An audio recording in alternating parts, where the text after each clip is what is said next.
नमस्कार. स्वाद संगीता चॅनलमध्ये आपलं स्वागत आहे. आज मी राय आवळ्याचा मोरावळा करत आहे.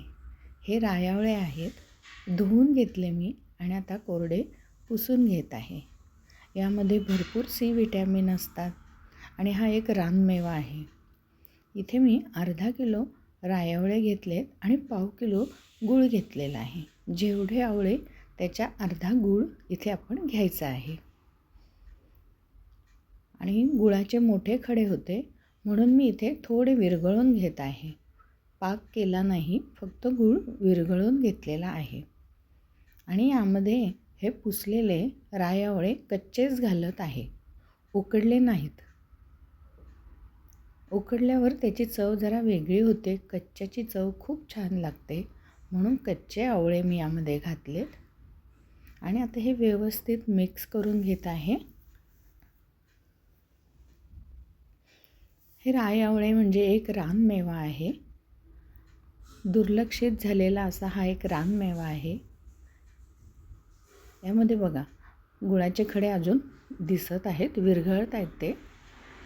यामध्ये अजिबात पाणी घालायचं नाही. याच्याच अंगचं पाणी सुटतं आणि अशा प्रकारे असं पातळ असा पाक व्हायला लागतो. अशा प्रकारे पाणी सुटलेलं आहे.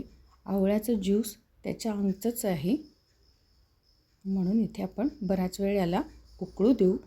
इथे 15 ते 20 मिनिट मला वेळ लागलेला आहे. आवळे शिजेपर्यंत आणि पाक थोडा घट्ट होईल एवढं याला शिजवायचं आहे. खूप घट्ट पाक नाही करायचं आहे, फक्त घट्ट असा मधासारखं याचं मिश्रण व्हायला पाहिजे. गूळ हा मधासारखा दिसला पाहिजे आणि सतत इथे ढवळत राहायचं आहे. आणि मधून अधून आवळ्याला चेक करून बघायचं आहे. आवळे छान सॉफ्ट झाले की गॅस बंद करायचा. इथे मी आवळ्याला चेक करून बघत आहे, नरम झाला आहे का आणि मध्ये शिजला आहे का. गरम असल्यामुळे अशा प्रकारे चमच्यात घेऊन टोचून बघायचं. हा जरा हार्ड जातो आहे, थोडंसं शिजायला वेळ आहे अजून.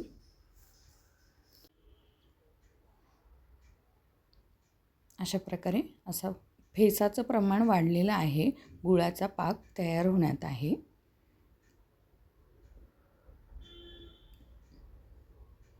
आटवून घ्यायचं आहे याला.